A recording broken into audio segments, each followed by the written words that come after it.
जम्मू के साथ एक बड़ा धोखा हुआ है। ये खबर जम्मू वासियों के लिए बहुत इंपॉर्टेंट खबर है। इतनी अहम खबर है कि आप भी समझ जाएंगे कि किस तरह से जम्मू जम्मू करने वाले जो नेता हैं या फिर जो एलजी गवर्नमेंट है, उस गवर्नमेंट ने किस तरह के उस गवर्नमेंट के जो अधिकारी हैं, इस प्रशासन के जो प्रशासनिक अधिकारी हैं, उन्होंने किस तरह से खेल कर दिया। देखते ही देखते इतना बड़ा खेल कर दिया कि जम्मू को इतना बड़ा नुकसान हो गया। जम्मू के युवाओं के लिए ये इतना बड़ा नुकसान हो गया। जम्मू के 8 युवा जो हैं अब वो डॉक्टर नहीं बन पाएंगे। 8 युवा कम जो हैं वो डॉक्टर बन पाएंगे। नमस्कार, मैं हूं अमित अजरावत और आप देख रहे हैं जम्मू संवाद। चलिए अब आपको पूरी खबर बता देता हूं कि आखिर ये मामला क्या है। ये मामला जम्मू मेडिकल कॉलेज से जुड़ा हुआ है। मामला एमबीबीएस की 180 सीटों को लेकर जुड़ा हुआ है। दरअसल आपको बताएं कि पिछले वर्ष यानी कि 2022-23 का जो एकेडमिक सेशन था, तब जम्मू मेडिकल कॉलेज की जो एमबीबीएस की सीट्स हैं वो 180 हैं। जो एमबीबीएस के लिए जो सीट रखी गई हैं जम्मू मेडिकल कॉलेज में वो 180 हैं। लेकिन पिछले वर्ष 2022-23 में इतना बड़ा ब्लंडर किया जाता है, इतनी बड़ी कोताही बरत दी जाती है कि 180 के बदले 184 बच्चों की एडमिशन कर दी जाती है एमबीबीएस के लिए। आखिर अब आप भी कहेंगे कि भैया जब 180 हैं तो 184 कैसे हो गई? यही तो खेल था, यही तो साजिश थी शायद। क्योंकि इसे हम इसलिए साजिश कह रहे हैं कि बड़ा सोच समझकर प्लानिंग के तहत जो है इसको अंजाम दिया गया। ना तो इसमें जम्मू मेडिकल कॉलेज की उस वक्त की प्रिंसिपल साहिबा को कुछ समझ आया, जो फॉर्मर प्रिंसिपल थी डॉक्टर शशिसूदन शर्मा जी, और ना ही बोपी की तरफ से, board of professional entrance examination, ना ही उनकी तरफ से किसी ने इस पर चुप्पी तोड़ी या फिर किसी ने संज्ञान लेने की कोशिश की। 180 सीटों पर 184 बच्चों का एडमिशन जब हो जाता है, फिर उसके बाद हाय हल्ला होता है। जो मामला जो है एनएमसी में जाता है, यहीं से जो जम्मू मेडिकल कॉलेज से ही ले जाकर मामला वहां पर सुनाया जाता है कि हमारे पास 180 सीटें थी लेकिन हमने 184 सीटों पर बच्चों को एडमिशन दे दिया। उन्होंने पूछा कि भैया तुमने 180 के बदले 184 पर कैसे आपने यहां पर एडमिशन दे दिया? किस तरह से आपने 184 पर एडमिशन दे दिया? आखिर ये हुआ कैसे?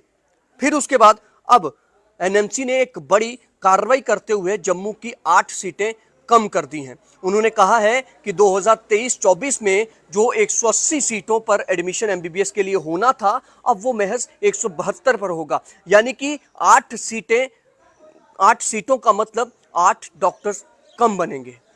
कम 8 डॉक्टर्स बनेंगे, उसका नुकसान जम्मू के बच्चों को झेलना पड़ेगा। उन बच्चों को, 8 बच्चों को कहीं प्राइवेट कॉलेज में जाना पड़ेगा, किसी बाहरी राज्य में जाना पड़ेगा, क्योंकि उन्हें सरकारी जो 8 सीटें उनका जो हक मिला हुआ है, उस हक से उन्हें वंचित कर दिया गया है। वो वंचित इसलिए किया गया क्योंकि जम्मू मेडिकल कॉलेज की जो प्रिंसिपल साहिबा थी, उनके दौरान ये मामला पूरी जो गड़बड़ जो है पूरी हुई। और आपको बताएं कि इसका खामियाजा अब भुगतना पड़ रहा है जम्मू के बच्चों को। आपको ये भी बताएं कि एनएमसी ने सीधे तौर पर कड़े शब्दों में ये कहा है कि आप जम्मू मेडिकल कॉलेज में जो ये हुआ है, पूरा ये जो मामला सामने आया है, अगर तो जम्मू कश्मीर स्वास्थ्य विभाग, हेल्थ एंड मेडिकल एजुकेशन, अगर इसमें कड़ा संज्ञान नहीं लेता है या फिर वो उन लापरवाह अधिकारियों के खिलाफ, लापरवाह लोगों के खिलाफ कोई कड़ी कार्रवाई नहीं करता है 15 दिन के भीतर, तो ये सीटें जो हैं 24-25 के लिए भी इसी तरह से चलती रहेंगी। ये सीटें 24 और 25 का जो एकेडमिक सेशन होगा तब भी जो है वो कम ही रहेंगी, क्योंकि उन्होंने कहा है कि 15 दिन के भीतर भीतर आपको जांच करनी है और जो भी लापरवाह लोग हैं उनकी जिम्मेदारी निर्धारित करनी है और उसके बाद जो है बताना है आखिर कौन लोग इसमें जिम्मेदार हैं। ये एक बड़ी खबर है और ये खबर सबको चौंका देने वाली है। इसलिए चौंका देने वाली है कि किस तरह से कहां तो दावे ये किए जाते रहे हैं कि जम्मू के साथ कोई भेदभाव नहीं होगा, जम्मू को आगे ले जाने की बातें की जा रही हैं, लेकिन अंदर खाने क्या हो रहा है ये आपने देख लिया। ये खबर जब सामने आई सबके होश फाख्ता हो गए।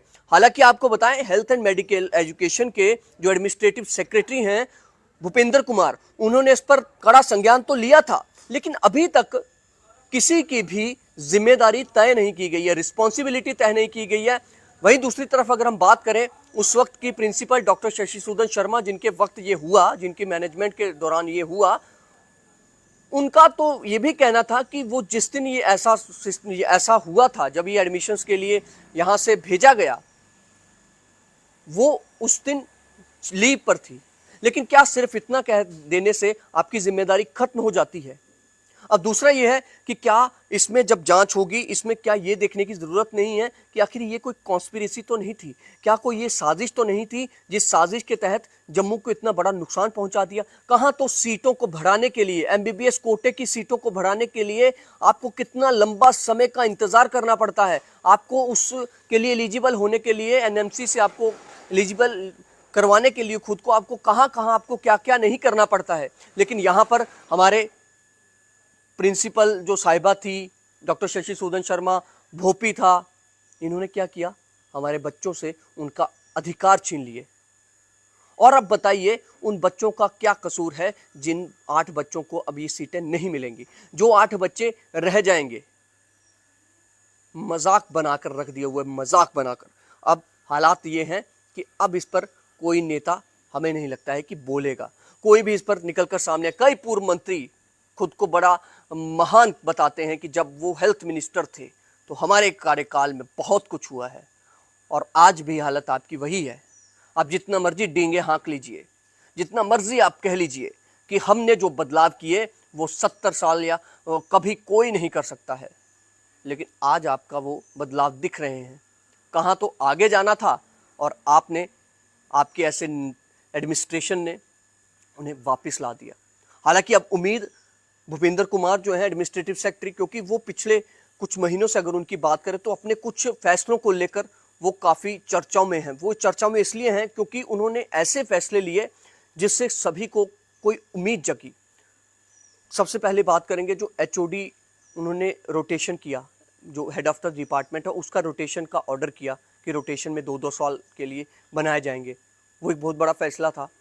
उसके बाद उन्होंने अभी हाल ही में प्रिंसिपल की नियुक्ति की जम्मू मेडिकल कॉलेज में, नए प्रिंसिपल की, और वो प्रिंसिपल उन्हें नियुक्त किया गया जो काफ़ी लंबे समय से जिस चीज़ को इग्नोर किया जा रहा था, नज़रअंदाज किया जाता था, सीनियरिटी को दरकिनार करके किसी को भी अपनी मनपसंद शख्स को जो है वहाँ पर प्रिंसिपल की कुर्सी पर बैठा दिया जाता था। लेकिन इस बार उन्होंने वो भी दूर कर दिया। उन्होंने सीनियरिटी को जो है तवज्जो दी और डॉक्टर आशुतोष गुप्ता को इस बार प्रिंसिपल का चार्ज जो है, वो पोस्ट का चार्ज जो है वो दे दिया गया। 1 साल के लिए ही बनाया गया, लेकिन वो आगे उनकी परफॉर्मेंस पर है।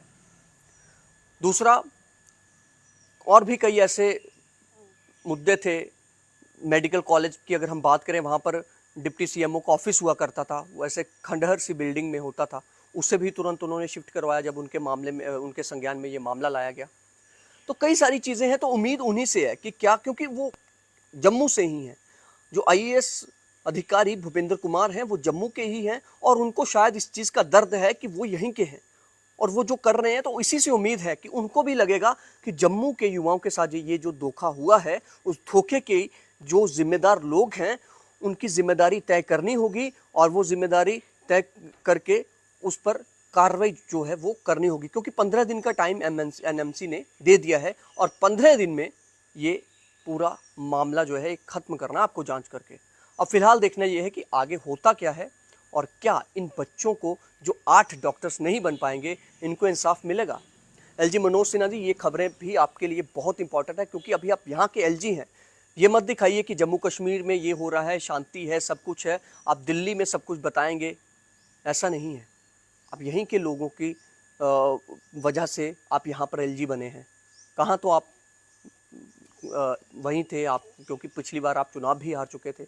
आपको अब जब मौका इतना ज़बरदस्त मिला है, तो कम से कम थोड़ी तो ईमानदारी से इन पब्लिक के लिए सोचिए, क्योंकि ये आपके बाबू लोग जो हैं कभी किसी की सुनते नहीं हैं। और आज देख लीजिए क्या हुआ, जम्मू वाले पीछे आ रहे हैं, बाकी राज्यों वाले आगे बढ़ रहे होंगे, और जम्मू वाले डाउनग्रेड हो रहे हैं। फिलहाल देखते हैं जम्मू संवाद। नमस्कार।